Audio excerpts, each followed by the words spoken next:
mbokk yi ñu ngi rafetluwaat seen ànd ak ñun ci seen site préféré di senactu.net ñu ñëw ak yéen ci seen invité du jour am mbégte di dalal un ancien sous-préfet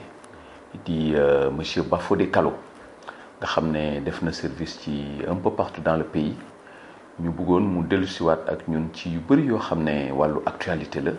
mais également ay téere yoo xam ne bind na ko jëm ci commandement territorial. Doyen Bafodé Kalo ñu ngi lay nuyu. Merci El Modou pour invitation bi nga ma defal tey si suba si man tam maa ngi lay gërëm di la sant di la nuyu tamit bu baax a baax. Voilà, est-ce que mën nga ñëw fàttali tuuti rek say jaar-jaar ak un peu ci Bafodé Kalo mooy kan ata ñu dugg ci émission bi. Oui wax nga ko sànq man nekkoon naa sous-préfet fii ci Ndaam mais balaa loolu dama nekkoon adjoint préfet département Mbacké bi ma jógee ci département bi daa nekk def naa arrondissement yu bëri ci Sénégal muy région de Ziguinchor, région de Kaffrine, région de Thiès, région de Kolda, région de Diourbel, voilà donc pour ne citer que cela donc wax dëgg yàlla sant naa yàlla bu baax a baax ndax loolu yëpp nekkoon na ci man daa nekk dama doon jàng parce que fu ma jaar fépp dama fay gis arrondissement bi ma njëkk a yor day wute ak beneen bi nga xam ne moom laay mujj yor donc loolu yëpp ay jàng la dafa yokkoon na ma trop ci sama xam-xam loolu dimbali na ma ci lu bëri loolu moo tax ma am expérience bi nga xam ne may na ma ci kattanu yàlla ba ma bind ñaari téere alors premier téere bi moo tudd le commandement territorial ou la parole donne mieux maanaam administration territoriale ñi nga xam ne ñooy représenter état ci arrondissement yi ci circonscription administrative yi alors waaye nag titre bi dafa am li mu lambu daal loo xam ne il faut nga xam tuuti français bi il faut nga xam tuuti li ne ci biir donc appellation la boo xam ne mënuma ko firi ci wolof parce que dafa xaw a jafe alors ñaareel bi mooy ci wàllum état civil maanaam kayitu juddu mais état civil du kayitu juddu kese ndax état civil maanaam ku takk soxna ñoom ñaar soxna si ak borom kër gi dañoo war a am kayit loolu la ñuy wax certificat de mariage ki nga xam ne tamit génn na àddina war naa am tamit kayit moom la ñuy wax certificat de décès donc maanaam ñetti kayit yooyu loolu la ñuy wax état civil maanaam juddu bi mariage bi ak décès bi loolu tamit def naa ci téere boo xam ne bu am solo la waaw. jërëjëf kon ci présentation boobu léegi xam naa ne dañuy ñëw rek rapidement ci téere yi parce que li ñu war a waxtaan ak yow lu yaatu la téere yi muy bi nga njëkk a bind ci wàllu commandement territorial loolu lu waral d'abord nga bind ko ak ban impact la am ak yow lan nga ci doon viser comme objectif. waaw livre bi téere bi commandement territorial dafa am li ma gën a marqué ci liggéey bi maanaam en tant que man sous-préfet autorité administrative délégué président de la République di représenter membre du gouvernement yëpp loolu lu rëy la parce que man mii am na li ma def am na li ñu ma def am na li may dégg day am li may gis donc yooyu yëpp soo ko boolee lu yaatu la loolu moo tax ma ne il faut que su ma paree bu ma yàlla dimbale ba ma dem retraite il faut ma bind loolu moo tax ma bind ndax loolu mën nañ wax ne loolu tamit beneen université la parce que da ngay gis loo xam ne loolu doo ko jàng ci école loolu du école nga koy mës a jàng parce que loolu pratique la boo xam ne day yokk ci sa xam-xam alors lu mel ni Touba ku def Touba arrondissement Ndam wax dëgg yàlla bépp agent administration nga liggéey musoo liggéey fii ci département bi wala musoo liggéey ci arrondissement Ndam lu bari manqué na la parce que fii école la boo xam ne ñëpp war fi jaar parce que ku fi jaar ku ne wax dëgg yàlla ku fi jaar ku ne arrondissement Ndam ku fi jaar ku ne même Sénégal yëpp bu ñu la ko joxee mën nga ko gérer ndax lépp a ngi fii ci Touba expérience bu rëy la ku liggéey arrondissement Ndam ba jógee fii dem Sénégal dara dootu la jaaxal ndax firnde bi mooy biñ ma demee Caajaay ma dem Caajaay ci élection 2012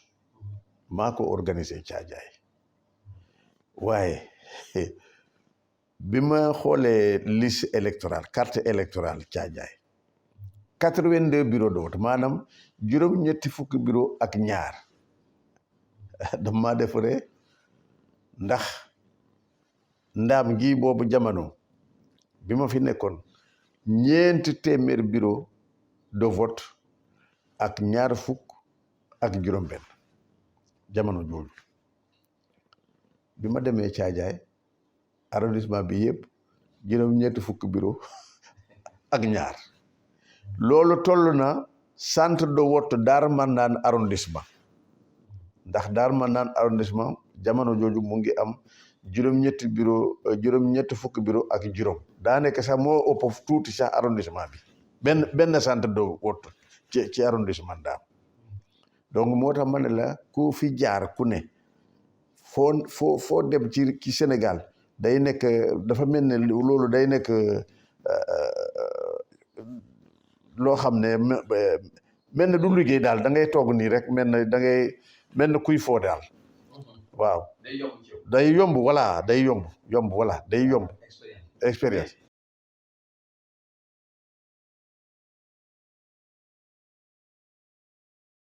président de la République ak institution yi yéen a koy garantir yéen a yor sécurité publique li ñuy wax protection civile lépp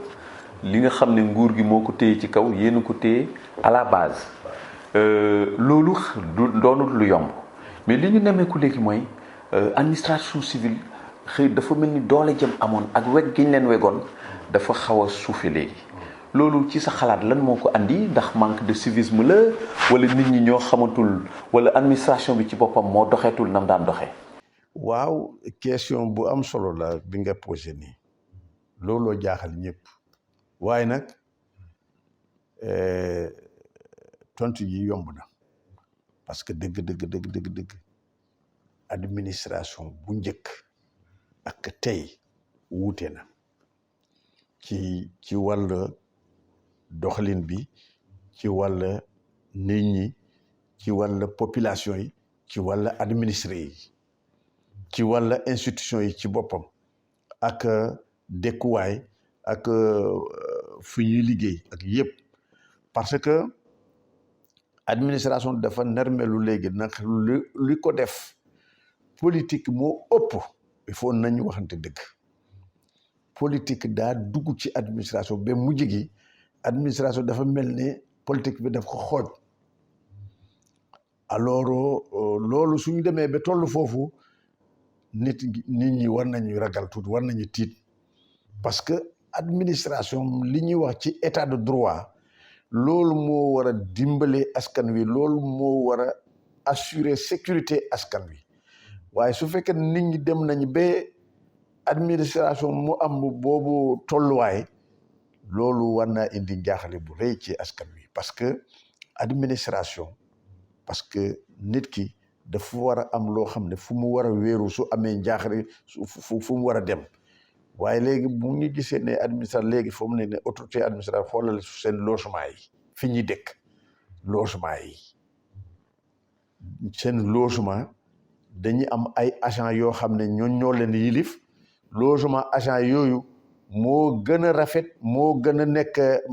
loo xam ne moo gën a dëpp ak jamono logement préfet wala logement gouverneur wala logement sous-préfet soo jëlee logement sous-préfet Ndaam ay étages ñoo ko wër tiim ko léegi sous-préfet bu nekkee këram bu toog nii ci ëtt bi nii kii tiim ko bu kii borom étage bi mu ci kaw di xoole sous-préfet bi ci suuf te mu ko yëlif yenn agent yi fu ñuy dëkk wuute na trop ak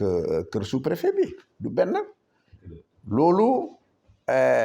wax dëgg yàlla te am na yeneen yoo xam ne yeneen sous-préfet yi dañuy leen di jël li ñuy wax logement conventionné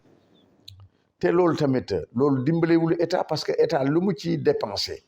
li mu ci ñàkk ci dépense loolu mun naa jël loolu defar logement bu baax sous-préfet mën faa dëkk su ko defee du am ay logement conventionné ak yooyu ndax loolu yëpp dépense la ci état dépense yooyu mun naa dugg feneen. kon war nañu mën a gën a andi ay coppite. voilà gën a jàppale mais gën a aussi may leen dëgërlaay. waaye parce que am na ñu doon wax ne jot nañu def ay building administratif yoo xam ne communaux dans les départements dans les régions pour administration bi gën a mën a sigi parce que quand même bu weesu loolu sax même les services dañu am problème. voilà yooyu yow noo ko gisee. waaw c'est-à-dire que mooy li ma la wax rek c'est-à-dire que fi mu ne nii léegi toujours ci côté administration xam nga waxoon naa ko ci livre boobu commandement territorial président de la république buy ñëw ci région su ma jëlee par exemple région de Diourbel président de la république bu ñëwee fii Diourbel te mu war a fanaan Diourbel gouvernance la war a foofu mooy loge foofu lay loger bu jógee bu naraay fanaan fii Ndaam normalement ci Touba normalement sous préfecture la war a fanaan loolu mooy c'est ça la république waaye léegi loolu amatul même ministre yi léeg-léeg da ngay toog ci arrondissement yow sous préfet nga toog ci arrondissement léeg-léeg nit yi ñëw wax la ne ministre tel sama kër la fanaan wala kër hôtel bee la fanaan léeg-léeg sax du jaar ci sous préfet sax du la seet sax du ñëw ci sous préfecture sax wax dëgg yàlla du ñëw sous préfecture day ñëw wala même bu ñëwee ci département bi préfet day dégg ne am na ministre bu romb fii dem na fii wala dem na ci xaritam wala ci hôtel yi wala yu mel noonu xam nga loolu mayulu autorité administrative bi mayu leen li nga xam ne gëdd bi ñu amoon bu njëkk ba loolu tamit wàññi na bu baax a baax seen taxawaay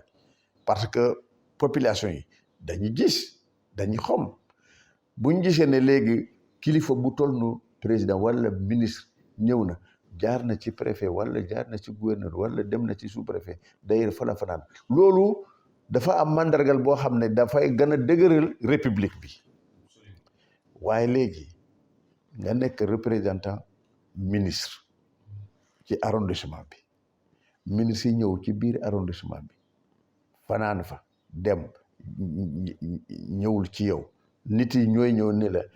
am na ministre sangam kër fale la fanaan wala état hôtel sangam la fanaan mu dem bon mun nañ ko comprendre parce que xëy na standing bi logement sous préfet bi nu mu bindoo xëy na moom du fa mën a gis boppam pour mu mën a dal foofu mais loolu état ci boppam war naa régler loolu su ko defee ku ñëw rek mun nga faa dal waaye su fekkee ne léegi sous préfet moo mën a dëkk foofu waaye keneen mënu faa dëkk là déjà c'est un problème. voilà. donc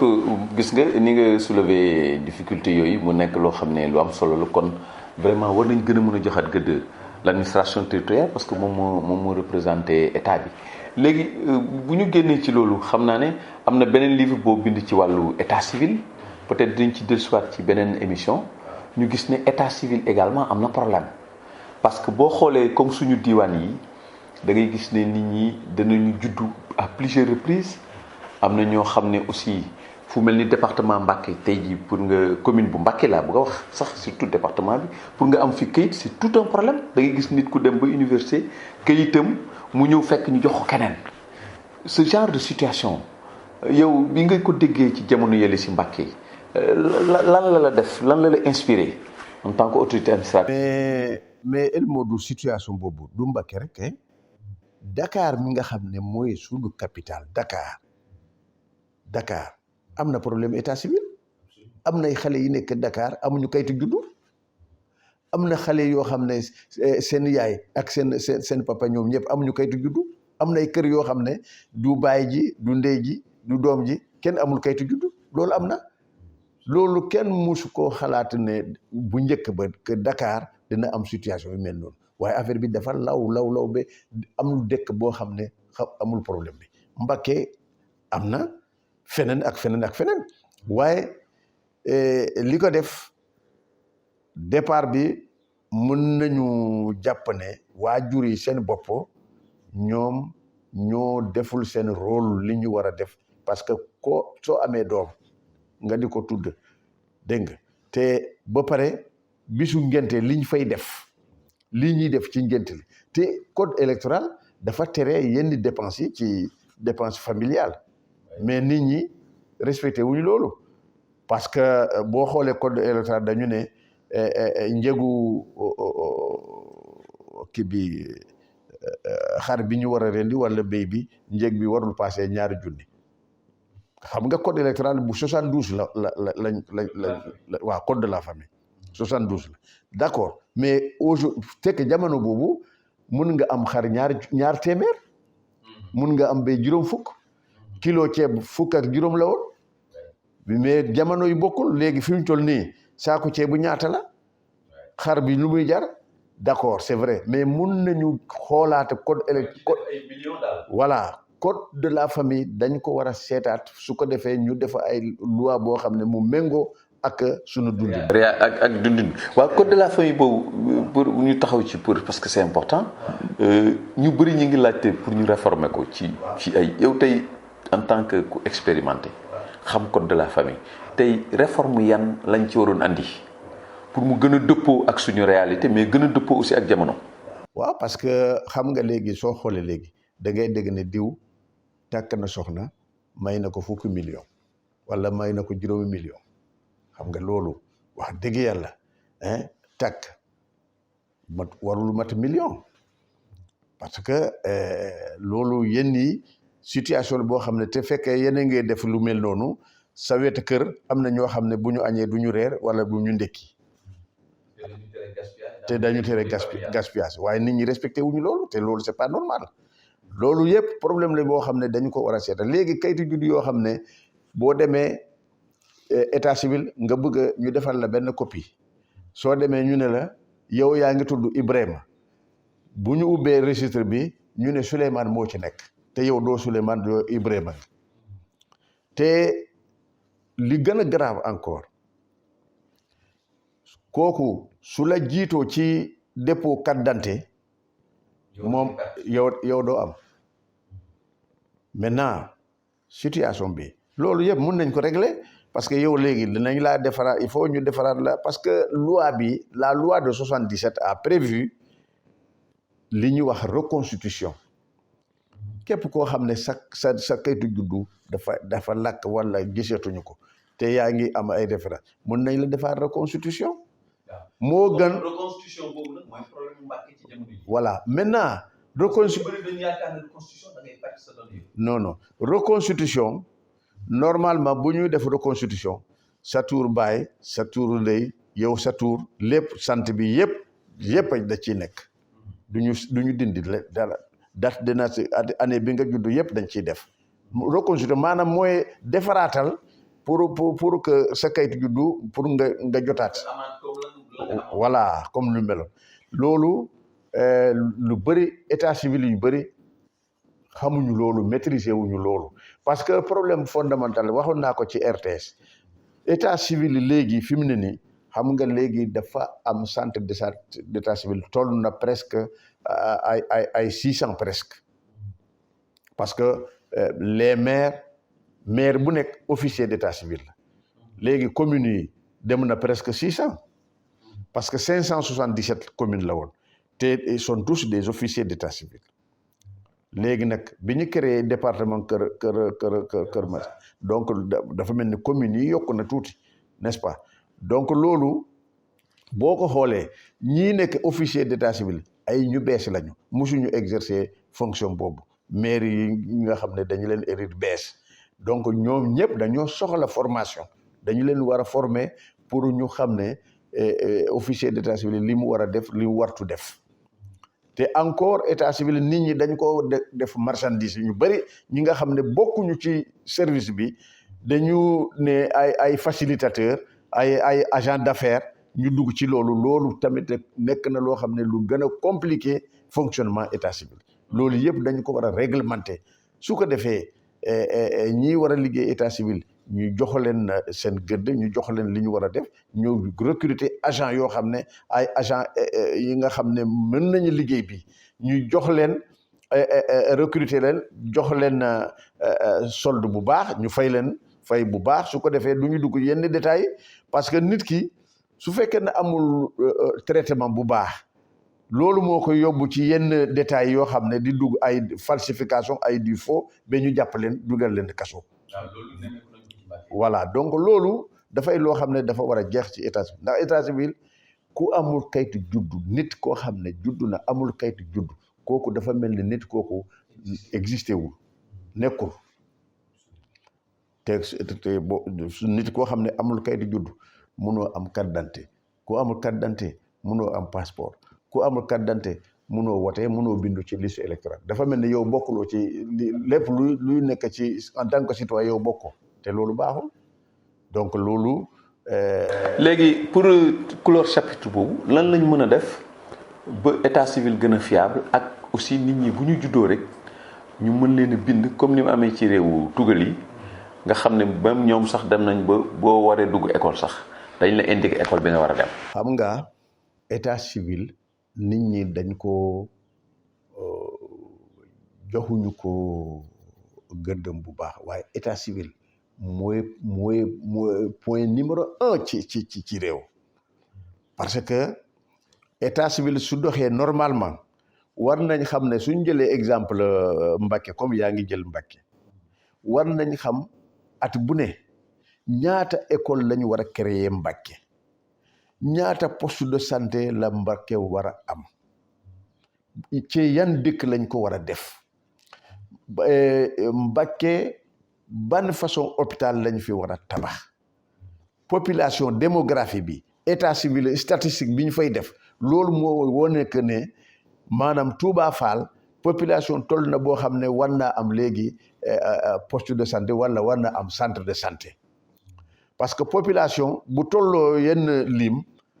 dootul case de santé wala dootul poste waaye centre de santé lañ fa war a def parce que organisation mondiale de la santé dafa am ay normes yoo xam ne yi mu fixé en fonction population dinañ xam ne fii war nañ fi def centre de santé wala fii war nañ def poste de santé fii war nañ def case de santé ñun Sénégal war nañ dépasser affaire case de santé Sénégal war na dépasser loolu case de santé mais vraiment war nañ dépasser foofu au moins centre de santé ou bien poste de santé waaye case de santé dëgg tey Sénégal waruñu ko tuddoo war nañu dépasser affaire case de santé parce que dëkk boo gis tey population bi lu mu tuuti am na 800 wala 700 wala 400 lu kii mais case de santé mënul gérer population 700 800 personnes wala 1000 habitants ça c'est donc léegi nag état civil waxoon naa ne sax même ci livre bi proposé wu na parce que Sénégal def nañ fi état généraux de l'éducation def nañ fi journée nationale de la décentralisation def nañ fi ay assises nationales lu tax du ñu def assise nationale sur l'état civil su ko defee ñu woo ñëpp li mel ni waa tribunal assemblée nationale député ndax ñoo ñooy wotee loi yi ay code de la famille ñoo koy wotee ñu état civil officier d'état civil yi nekk ci gox yëpp ñëpp toog ñu xool ban doxalin la ñu war a def yenn charte la ñu war a teg pour que état civil ñu régler ko au Sénégal une bonne fois pour toutes c'est vrai que am na ñoo xam ne toujours dañ tàddee rek loolu kay doomu adama mel noonu am na ñoo xam ne il faut nga pousser leen pour ñu mën a toppatoo li ñu war a topp waaye defe naa su ñu defee loolu dina wàññi lu bari ci manquement yi ci état civil te encore teg si naa ne état civil nu mu sérieux boo xoolee état civil yi centre état civil yu bëri ay bénévoles ñoo ci nekk des bénévoles et ça c'est loolu tamit problème la te officier motivé et officier d'état civil tamit man dama proposé ne war nañu prêter serment parce que agent assermenté yenn yi du ci dugg te aussi ñuy nekk ay nit ñoo xam ne waaw danañu am xam-xam dañ leen tàggat voilà parce que état civil boo xam ne am na ñoo xam ne officier d'état civil bu ñu defaree kayit boo pare dañ koy ne fii ngay signé da nga koy wone fi muy signé loolu yëpp am na fii am na ñoo xam ne officier d'état civil am na li ma xam li may wax ni li ma lay wax ni dama ko xam parce que dama ko dund ci arrondissement yi y a des gens qui sont officiers d'état civil mënuñu bind sax seen tur léegi kooku muy signé kayit bi si mu ne kayit yi muy signé mun na ko yóbbu prison ndax moom li muy signé sax xamu ko loolu yëpp am na fii même koo xam ne jàng na xam na am na xam-xam état civil dafa doy waaru dafa garaaw man mii nit def na ma ko fii ndaam bi ma nekkee ndaam dañ maa bëgg a signé loo benn xam nga man bala officier d'état civil balaa may signé benn kayit damay laaj registre bi nga indi leen ma registre bi soo indiwul registre du ma signé léegi nag xale bi nag du ma ko tudd fii parce que dafa defar benn papier de mariage mu numéro ba léegi fàttewu ma numéro 34 mu indi ma ne ko dama leen indi registre bi mais registre bi mu ñëwee dernier numéro registre bi 19 la woon léegi mu may bëgg a signaler kayit boo xam ne numéro 34 xam nga su fekkee ne nekkuma woon vigilant parce que officier d'état civil waruloo signer benn acte te nekkul ci registre quel que soit le demandeur waaye kii daa yàkkamti kii war ko dimbale ko mu dem xam nga Sénégal tamit li ñuy def waaw loolu vraiment loolu moo ñu yóbbu ci yenn situation yi vraiment état civil daal te ñun fas yéene nañu parce que man en tant que président association des anciens sous-préfets qui ont été des officiers d'état civil nous sommes là mun nañu jàppale mun nañu dimbale officier d'état civil yu bees yi di leen encadrer di leen former dans le cadre même de notre association man pare naa ak sama membre yi képp ku ñu soxla dans le cadre de la formation bon waaw dire que peut-être on fait de la publicité mais ce n'est pas une publicité mais c'est en tant que citoyen waaw voilà nous on est disponible surtout association anciens sous-préfets yi association man maay seen président on est disponible à aider à encadrer à appuyer à assister les officiers d'état civil qui seront confrontés à des difficultés nous pouvons faire des ateliers de renforcement de capacité. Voilà très bien loolu je pense que maire yi ci diwaan bi dañ la dégg léegi nag ñu ñëw un peu sur des questions d'actualité muy waxoon nañ ci muy le civisme dañoo gis ne jamono bi daal dafa mel ni dañu nekk ci benn dérèglement généralisé ndaw yi wegatuñ mag ñi yërëmatuñ ndaw yi si on peut dire entre guillemets maanaam fi toll nii daal dafa mel ni dañuy nekk ci réew moo xam ne anarchie moo fiy dox ndax gis nañ réseaux sociaux yi moo xew léegi waaye liñ ko waroon a jëriñoo ay saaga lañ fay gën di gis ay xaste ay invectives ak ay xuloo loolu yéen en tant que d'anciens administratifs nan ngeen gisee loolu lépp. gis nga El Modou question bu am solo waaye xam nga léegi dëgg suñu société bi ci boppam moo am problème parce que dañu wax ne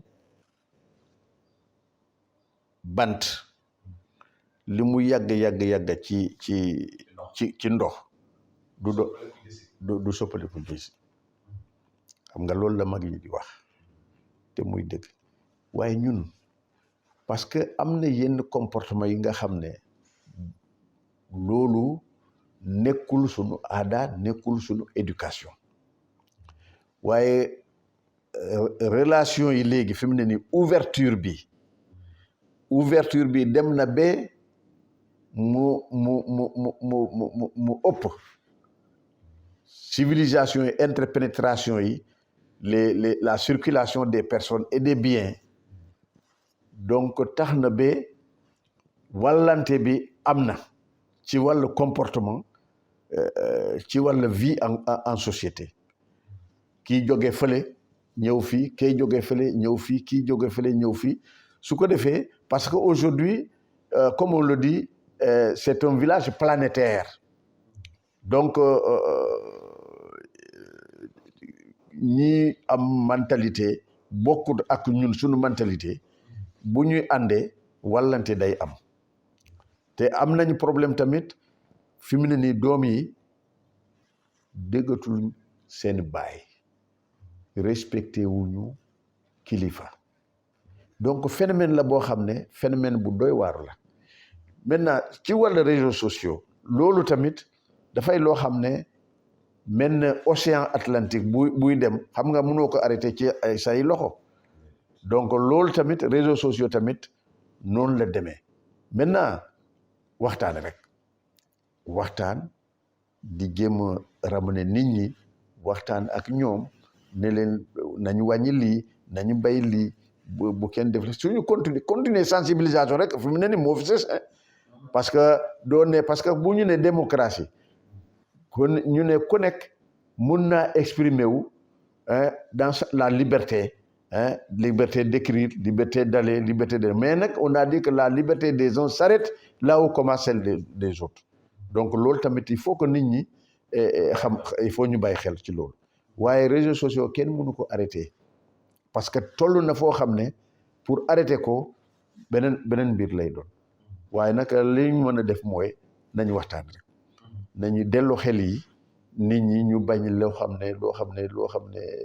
société bi nangu ko nañ ko bàyyi parce que société ci boppam dafa tracé ay normes képp koo xam ne dépassé nga norme yooyu société bi dafa lay rejeté ndax bokkootoo ci moom maintenant waxtaan rek il faut ñu trouver ay créneaux parce que xale yi tam il faut ñu wutal leen liggéey il faut ñu wutal leen ay occupation boo xam ne dina tax yenn yi duñ ci dugg parce que nit ki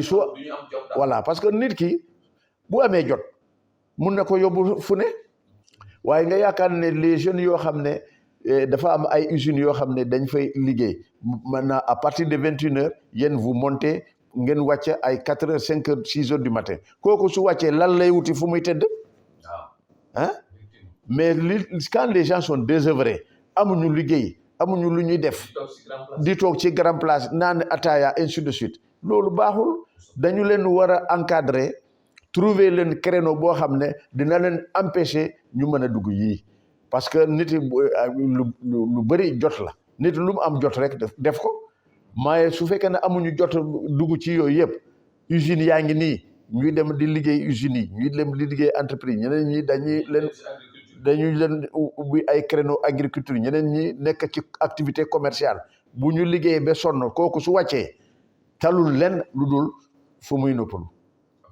mais si les gens n'ont rien à faire là aussi c'est un problème waaw la dégradation également des biens publics loolu si bëggoon naa waaw parce que gis nañ ne aussi le bien public respecté waaw à chaque fois dañuy attaquer les biens publics les symboles de la République ak yu demee parce que loolu ñàkk a xam la parce que nit ki bien public maanaam soo jëlee par exemple vandaliser par exemple des centres d'état civil nga vandaliser ko mais yow mi sa kayit mu ngi foofu bu ñu vandaliser état civil bis boo soxlee kayit soo demee ñu ne la lakk na registre bi lakk na nekku fi kan moo ko def xam nga yaa ngi créer sa bopp coono donc loolu yëpp problème de sensibilisation la information la parce que nit ñi bu ñu amul information yenn yi en tout cas loolu moo leen fa yóbbu mais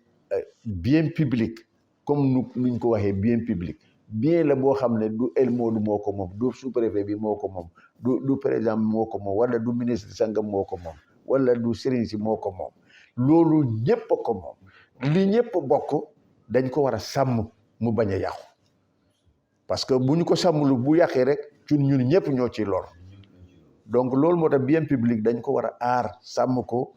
toppatoo ko mais le civisme là dont tu parles le civisme aujourd'hui civisme sonn na léegi parce que léegi boo demee par exemple parce que nit ñi dañoo amul jot kii day xalaati nu may def pour ma am sa 2 kilo ceeb ma yóbbu ko kër gi ainsi de suite loolu tax na ba nit ñi léegi faaleetuñu yooyu te loolu nag dafa war a nekk loo xam ne ñëpp ko war a respecter parce que léegi fi mu ne nii sooy rombo ñi soulever drapeau lever des couleurs normalement boo fekkee ñuy lever des couleurs da nga war a taxaw mais respecter drapeau mais loolu nekkut bu njëkk la am mais loolu nit ñi les gens n'ont plus ce temps là dañ koy wax mais donc am na yenn édifice yoo xam ne amuñu drapeau sax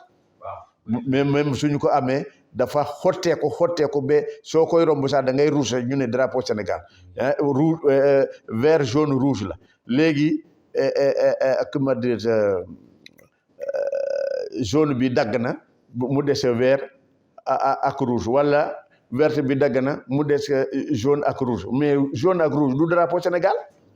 da ngay jëm ci yenn chef de village yi da ngay gis seen drapeau bi dafa dagg ay morceau pour tuuti moo fa ne même loolu ça déjà c'est un délit le drapeau c'est le drapeau c'est les 3 couleurs ak étoile ci biir kii bi léegi maintenant soo gisee drapeau boo xam ne vert bi dagg na des na lal rouge ak jaune mais rouge jaune du drapeau Sénégal loolu am na ay édifices yu bëri boo demee yenn chef de village même dans certains édifices même de l'État tu vois le drapeau en lambeaux loolu dafa garaaw. mais sous-préfet également mënuñu terminer sans ñu wax un peu également ci citoyens yi léegi dañu gis ne wàllu am na séparation des pouvoirs de fait mais nit ñi wóolootuñu justice la justice est trop critiquée de même que l'administration mais justice également côté boobu yow lan la lay inspiré ti nit ñi ni ñu manqué confiance ci justice. mooy li ma la doon wax sànq c'est-à-dire que xam nga léegi citoyens yëpp ñoo yem képp ci loi bi parce que loi bi ñun ñoo ko def ñun ñoo ko wooteel parce que assemblée nationale ñi fa nekk dañoo représenter peuple bi lépp lu ñu fa wootee ci loi des présidents de la République promulgué ko loi boobu ñun ñëpp dañ ko war a respecter léegi nag xam nga même borom kër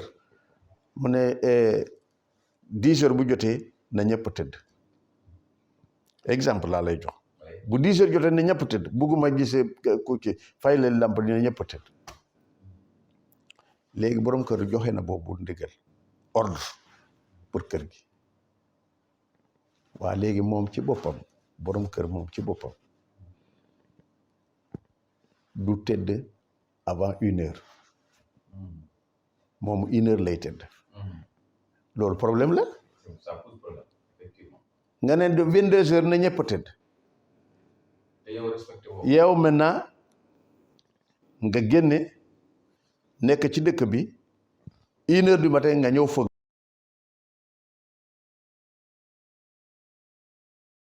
na ñëpp tëdd 22 heures wala kii wala nga am ñoo xam ne da nga leen bàyyi ñu tëdd yenn heure ñeneen ñi nga ne leen heure bii ngeen di tëdd loolu maanaam voilà léegi dafa mel ne léegi Ismaïla la dem sàcce nen mu ñëw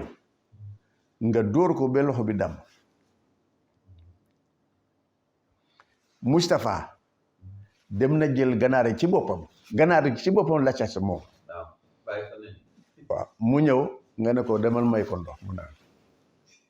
pepp yaa ngi ne jox ko ganaar bi te ñoom ñëpp say doom lañ kii nen la jël nga door ko ba loxo bi dem nen këlee indi ganaar ci boppam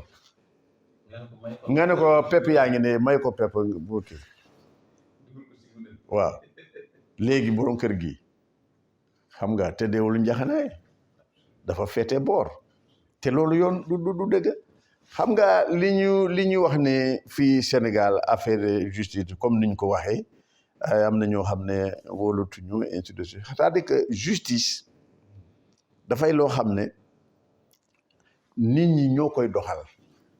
justice du dox justice kii la rek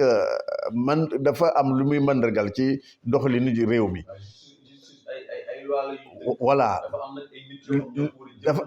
voilà dafa mel ni administration xam nga administration kese musuloo dajee ak administration ci mbedd mi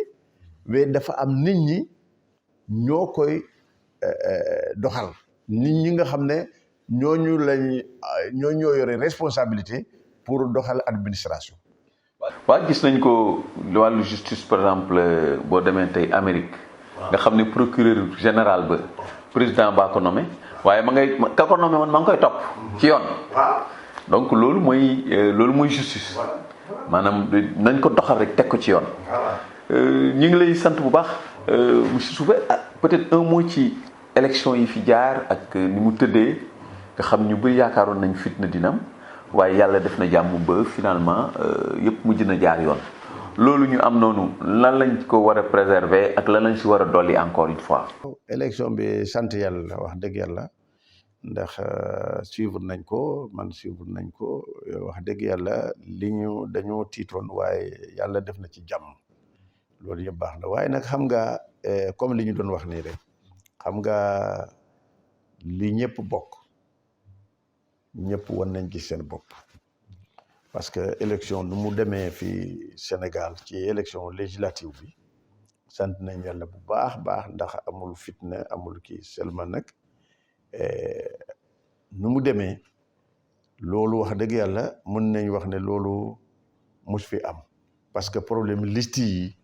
xam nga yooyu yëpp dañ ci war a saytu dañ ci war a moytu bu baax a baax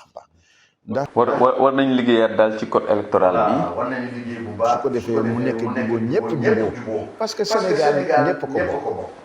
te kenn ku nekk ñi dagan bugg a nekk kilifa fii ci réew mi ñoom ñëpp fii la ñu bokk su Sénégal su baaxee loolu mooy suñu njëriñ bi ñëpp waaye su demee yeneen façon loolu arrangé wu kenn moo tax jubóo gi dañ ko war a saxal fii ci réew mi lépp lu ñu def